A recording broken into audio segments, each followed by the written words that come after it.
Hi అండి, welcome back to my channel. నేను నాగపద్దు. ఈరోజు వచ్చేసి బొబ్బట్లు అయితే చూపిస్తానండి. నేను చెప్పిన విధంగా అయితే చేయండి.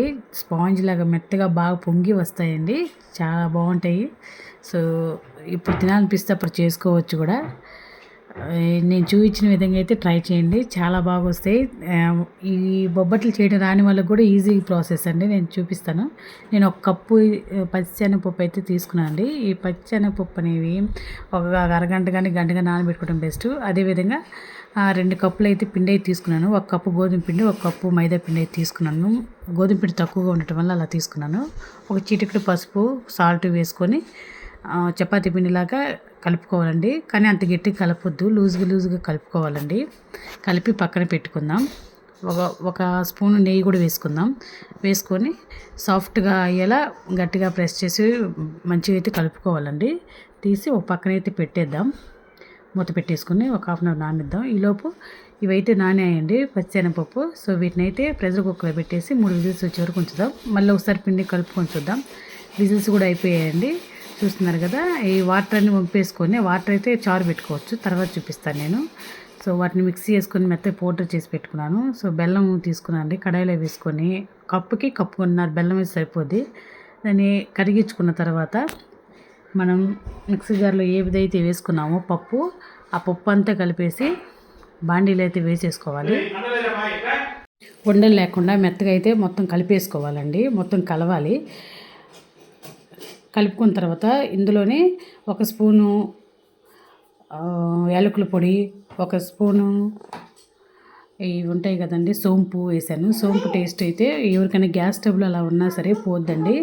ఈ బొబ్బట్లు తిన్న వల్ల పచ్చిశనగపప్పు కదండి, సో కొంతమంది గ్యాస్ ఉంటే పట్టు ఉబ్బినట్టు అలా ఉంటుంది, అందుకని 1 స్పూను సోంపు అయితే వేసాను.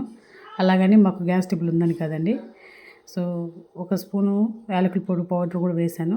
చాలా బాగుంటాయండి, మంచి స్మెల్ వస్తుంటుంది. మంచిగా కలుపుకోవాలి. స్వీట్ కూడా సరిపోయింది లేదు చూసుకోండి. 1 స్పూను గీ కూడా యాడ్ చేశాను. మంచిగా కలుపుకోవాలండి.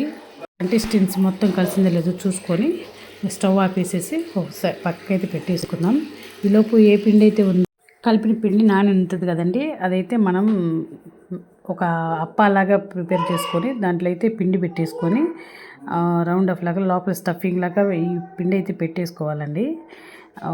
పప్పు అయితే స్వీట్ పప్పు అయితే పెట్టేసుకొని ఒక రౌండ్ ఆఫ్ లాగా చేసుకొని అప్పలాగా పెట్టుకొని గీ వేసేసుకొని ఒక చపాతీ రూపంలో మనమైతే ప్రెస్ చేసుకోవచ్చు. చపాతీ కర్ర పెట్టైనా సరే మనం చపాతీలాగా రుద్దుకోవచ్చు, లేదంటే చేతితో అయినా సరే అనుకోవచ్చు. సరిపోద్ది. నేను చూస్తున్నారు కదా, షేప్ కరెక్ట్గా వచ్చింది, బాగా వచ్చిందండి. సో ఇట్లా ప్రెస్ చేసిన తర్వాత ఈలోపు మనం పెనం పెట్టేసుకొని అదైతే వేడి అయ్యేలోపు ఇది ప్రెస్ చేసేసుకుందాం. పెనం మీద ఆయిల్ కూడా వేసేసాను. సో వేడెక్కింది, ఇప్పుడైతే వేసేద్దాం. చూస్తున్నారు కదా, సింపుల్ అండి, ఎక్కువ టైం కూడా పట్టదు మనకి. సో మళ్ళీ నేను ఆయిల్ అయితే వాడట్లేదు, ఓన్లీ గీ వరకే వాడుతున్నాను. నేను చేసే ప్రాసెస్లో చూడండి ఎంత హైట్గా బాగా పొంగుతున్నాయి. నెయ్యి వేసి చేస్తున్నాను. స్వీట్ అయితే మీకు ఎంత స్వీట్ కావాలో అంత స్వీట్ వేసుకుంటే సరిపోద్దండి.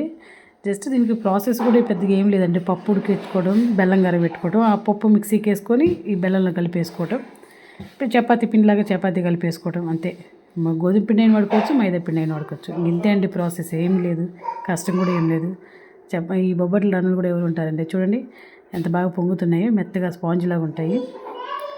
నాకు గోధుమ పిండి తక్కువ ఉండటం వల్ల నేను 2 కలిపేసి వేసాను. 1 కప్పే ఉంది, లేదంటే గోధుమ పిండితోనే చేసేదని. మంచిగా కాలనివ్వాలండి, లేదంటే పిల్లలకి కానీ పెద్దలు కానీ పొట్టలో కుట్టుగా నొప్పిగా వస్తుంది. సో ఈ విధంగానే ఒక 5 లేదా 6 చేశానండి, ఇంకంతే. ఎక్కువ కూడా చేయండి నేను ఇలాంటివి. సో సేమ్ ప్రాసెస్లోనే అప్పలాగా చేసేసుకోవటం. నేను కొన్ని చేశాను, కర్రబెట్టి కూడా చేసేసాను, చపాతీలాగా రుద్దేశాను. సో ఈ పేపర్ ఏంటంటే, నేను బేకింగ్ పేపర్ ఉంటుంది కదండి, మనం కేక్ వాడే పేపరు, మళ్ళీ క్లీన్ చేసేసుకొని ఆరేసుకొని మళ్ళీ వాడుకోవచ్చు జొన్న రొట్టెలకి వాటికి. సో ఆ పేపర్ నా దగ్గర ఉంటే దాన్ని యూజ్ చేసుకున్నాను, చక్కగా చేతి మీదకి వస్తుందని. సో ఇదే ప్రాసెస్ అండి. ఎవరికైనా బొబ్బట్లు రాని వాళ్ళు ఎవరైనా ఉంటే ఈ వీడియో చూసి అయితే నేర్చుకోవచ్చండి. సింపుల్గా, టేస్టీగా, క్విక్గా అయిపోతుంది. బ్యాచిలర్స్కి కానీ, ఫ్యామిలీస్కి కానీ, పెద్దవాళ్ళకి కానీ ఎవరైనా బొబ్బట్లు రాని వాళ్ళు ఉంటే చూసి నేర్చుకోండి. ఏమైనా డౌట్స్ ఉన్నా కానీ నేను క్లియర్ చేస్తాను. మీ కామెంట్ రూపంలో అయితే నాకు తెలియజేయండి. థ్యాంక్ యూ అండి. Thank you for watching. Thank you for supporting. చక్కగా బాగా ఉడుకుతున్నాయండి. లోపల స్వీట్గా తింటుంటే చాలా బాగున్నాయండి మెత్తగా.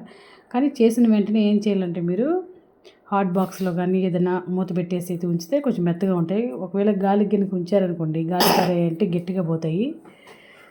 సో సూపర్గా ఉన్నాయండి టేస్ట్ మాత్రం.